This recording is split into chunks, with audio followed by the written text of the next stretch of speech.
Your mother passed away? So? Haven't I told you last week that I got a big gathering with relatives here today? I was shocked by what my mother-in-law said. Well, I'm in the middle of her funeral right now. None of my business. Get here ASAP. I'm having once-a-year party, and I'm short-handed here. I was too hurt that I almost burst into tears. My mother passed away at a young age of 53. My mother-in-law was trying to pull me away from saying my last goodbyes. Her reason was just for the once-a-year party. But her voice on the phone sounded serious, like she hadn't said anything wrong. If I didn't comply with her, I shuddered to think what kind of harassment awaited me in the future. Suddenly, I'm on my way. I replied in a trembling voice and let my tears flow freely. My name is Wendy, 27 years old. My husband Paul and I just got married this year. He is a ceramic designer at a tableware brand. It was just a coincidence that he and I, who was an admin assistant, crossed the path. Paul happened to be free and brought a document that normally passed through the finance department to the admin office. That's how we met the first time. He is from a family of artists. His father, Tom, is a painter, and his sister and brother also work in an art-related field. I wondered if I would fit in well with such a family without having much of an artistic sense, but they welcomed me warmly. Well, not all of them to be exact. There is one person who is displeased with me for suddenly appearing and settling with her son. The person with resentment is Debbie, my mother-in-law. She's been especially fond of Paul, who is the most talented among her children.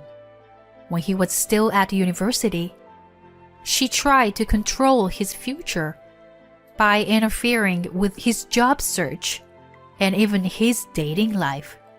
She even tried to set up a marriage while he was still a student, which is hardcore. He thought she was a nuisance, so he rejected all her suggestions, get a job on his own, and decide to marry me. It's kind of a defiance against his mother. Given that, it's not difficult to imagine that she loathes me. Every time she and I meet, you came too, wearing another out of fashion. I'm ashamed to see my daughter-in-law walking around in public, looking like that. Oh God, Wendy, what makes you think you can just sit there and do nothing? She would make a sarcastic remark after another as much. If I try to help as I told, she complains about my every move and makes me feel so small. Fortunately, Paul and the rest of the family don't just watch it happen. My mom's treatment of you, it's so terrible. I'm going to the upcoming memorial services by myself. Whatever she says, I'll just make up something. I'm very sorry about my wife. She still carries the resentment about not being able to control Paul. I'll scold her too. But if she doesn't change, don't worry about coming here. Paul and my father-in-law Tom both look out for me and make arrangements so that she and I would have as little contact as possible. Minimal visits to in-laws. When I'm there, Paul never leaves my side to protect me from Debbie's sarcasm. From her point of view, that adds more oil to the fire. But since she's been warned by Tom and Paul, she couldn't say much to me. Seriously, you were so good at fooling Paul and Tom. So far, I'd been able to escape her sarcastic attack with only a little remark. How's it going, honey? All good here. How about you? Not overworked? Yeah. I'm quite busy, but what to do? I miss you and your home cooking. If you work hard, you'll be rewarded with whatever you want to eat upon your return. It's already at night there? Have a good rest and be ready for tomorrow. Thanks. I'll go sleep now, I said as I hang up the international call. Paul's business trip abroad was suddenly decided last week. He was told that the designer had to supervise the work at a manufacturing plant overseas. It wasn't unusual for him, but it was the first time decided so suddenly that preparations were hectic. He normally rented a portable Wi-Fi or similar if he was going to be on a long business trip. But this time, he was too rushed to get it done at the last minute. Until it was ready over there, the only time to contact him was when he had Wi-Fi in the hotel room. I was supposed to be alone for a while, so I planned to stretch my wings and visit my parents for the first time in a long time. Then my phone I just put away rang. Wondering if it was Paul again, I saw a strange number on the screen. Even though I was reluctant, I answered the call. My mother? It was from the hospital where my mother was taken to after the car accident. I can't remember exactly what happened after the call. When I arrived at the hospital in a rush, my mother was lying in the bed with so many tubes hooked on the machines. The doctors tried everything they could, but she passed away on the night of the accident. She had my brother and me at a young age, and after my father passed away, she raised us alone. She was only 53 years old. My older brother, who got there late, fell down on the floor in tears after seeing her corpse. The driver of the other vehicle got down on the floor and apologized frantically. No matter how much he did, she wasn't going to come back. I couldn't give him my forgiveness then, and just watched him in silence.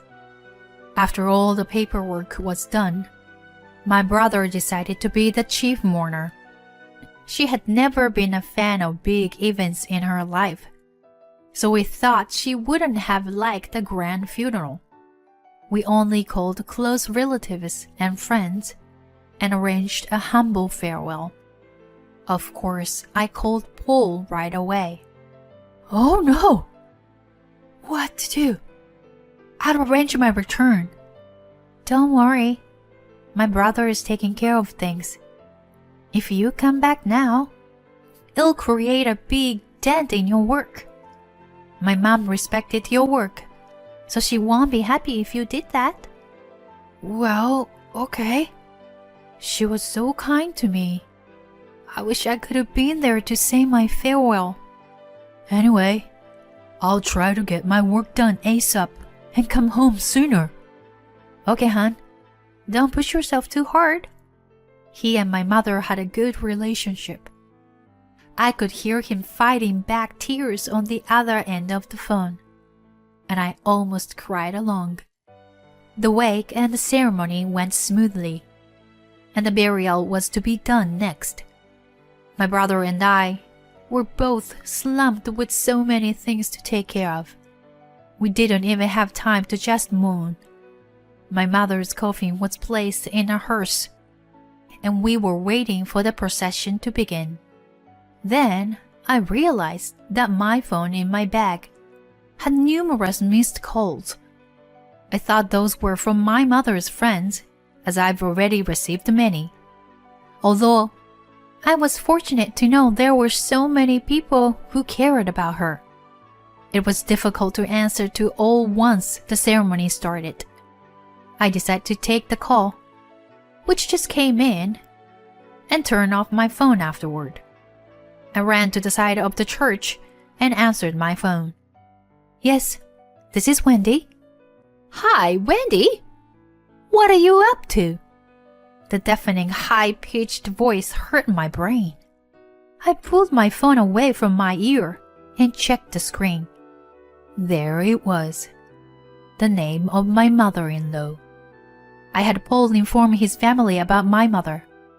Tom had a family engagement, so he didn't come to the ceremony. Instead, he attended the wake the day before.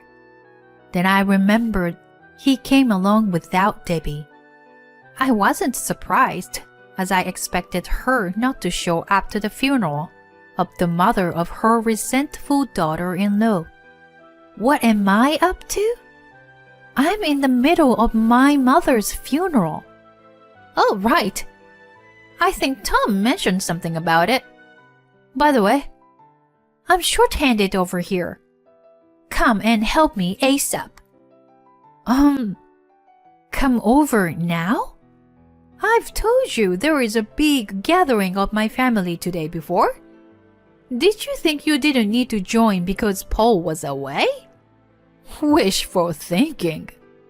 I tried hard to explain the situation, but she was determined to have me there. In the end, she asserted, "So what if your mother's dead? You got more important things to do here. Don't you play a heroine of the tragedy." She stabbed my heart with such force. It was the very last moment of funeral with my mother. But if I didn't comply with her, I shuddered to think what kind of harassment awaited me in the future. I told my brother that I had some errands to run and drove off in a car. Fortunately, the in-laws' house wasn't so far from the church. I didn't even try to wipe my tears off and just maneuvered the handle. When I entered the in-laws' house, all the relatives were startled.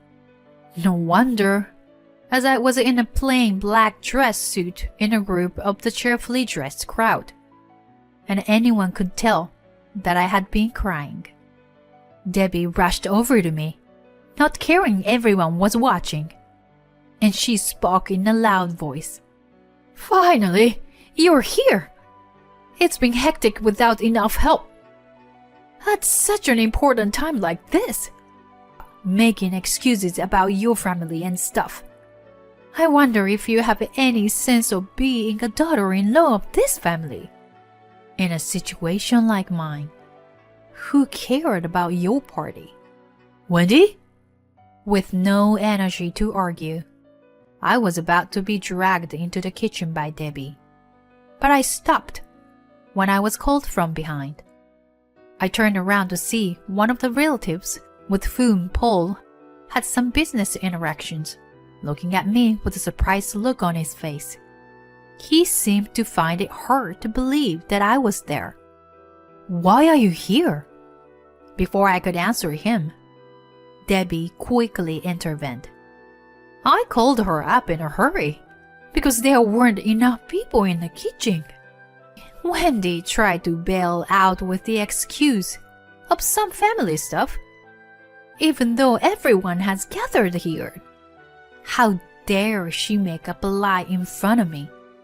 "But your mother is Heather Williams, right?" "Yes, right. My company informed me that she passed away, and there is a funeral today. I was told that the outsiders weren't allowed to attend, but prepare a condolence message. I am truly sorry for your loss. This happened so suddenly." "Thank you." Debbie looked puzzled at the exchange between me and the relative. She seemed to be totally at loss. The relative gave me a pat on my shoulder, scowled at her. "Debbie, dragging out a person who just lost her mother like this is indeed heartless," he sternly scolded her. Suddenly yelled at. She didn't seem to have a grip on reality and looked around pleadingly with blinking eyes. But all the relatives around us seemed to have known about my mother's obituary, and gave her a cold stares. But wait, why?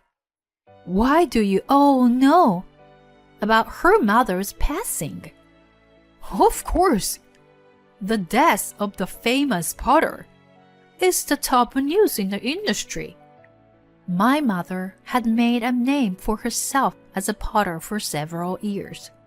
It was originally one of the hobbies she took up when my brother and I became independent, but she quickly developed a talent for it. She became an up-and-coming craft artist whose name was known in the industry. Paul, who works for a tableware brand, and Tom, who was a painter, knew about and interacted with her. But Debbie was the only one who wasn't aware of it. In any way, it was easy to find out my mother was a potter with a click of a search.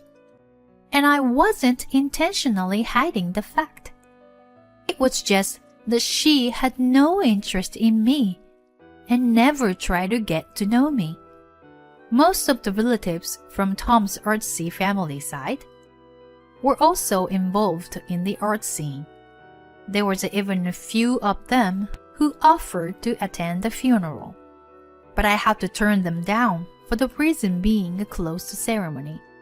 You didn't know that Wendy was the daughter of Heather, did you? In any case, you were an awful mother-in-law. She's clearly grieving. Yet you forced her to come to this meaningless gathering. The buzzing relatives were all judgmental towards Debbie. No, I didn't mean. Debbie looked flustered. Tried to say something in her defense, but her words were all jumbled and incomprehensible. Hearing the commotion, Tom rushed towards us through the crowd. He looked startled at the sight of me, and then immediately glared at Debbie. Debbie, what have you done? No, Tom, I didn't. Wendy. Tom turned to me, ignoring Debbie's mumble, and said, You better go back to the funeral now. I am so sorry, Wendy. She troubled you at a difficult time. He gave me a warm hug and prompted me to leave. I hastily walked out of the house toward my car. No, this is not what you think. Please, listen. I heard Debbie's desperate scream coming out of the house, but I could care less at that point. I drove as fast as I could to the ceremony and was able to see my mother's coffin lowered into the ground. My brother was a little upset that I had left him alone to deal with everything, but I told him what really happened. What a pain in the butt! He was sympathetic and even seemed to be holding back his anger. A few days after the burial, Paul was able to finish his work and returned. We went to the gravesite to pray together. He deeply mourned my mother's passing, saying that he had respected her craftsmanship even before we met. Since the incident, Tom demanded a divorce from Debbie. He had been troubled by her, who tended to be vain and out of control, just because she was the wife of a famous artist. When he was shown the insane behavior of pulling me out of a funeral to help at her party, he became completely disgusted with her. Debbie, who quit her job after marrying Tom and had been living a comfortable life as a housewife, is baffled and is resisting the divorce. Paul says if it went to trial, she would have no chance. Debbie had spent a large sum of Tom's saving in vain, and he has kept all the bank settlements as proof. I wonder if she would be able to make ends meet on her own after living a comfortable life as a housewife. But I remind myself that there is no need for me to worry about her. Our plan, my sister and brother are planning to move, so my mom won't come and bother them. Wow, seriously? She's been a pain in the neck to everyone in her family. By the way, hon, if you don't mind, shall we move too? During the business trip, I was asked to work there. You mean in Paris? Yeah. I know it might be a lot of trouble for you, but I'm astounded by such a big suggestion. Relocating in Paris. It doesn't sound real to me. I have my mother's grave to take care of, and of course my work. So it's hard to decide right now, but sure, if you want to give it a try, I'll go along with you. I want to trust the person next to me. If my mother was here, she would push my back and say, "You go and take care of him." At his side. New life in a new environment. With this thought, I feel my gaze naturally look straight ahead. My mother's death was painful, and the series of events that followed was like a storm. By overcoming them, I will walk forward with Paul at my side.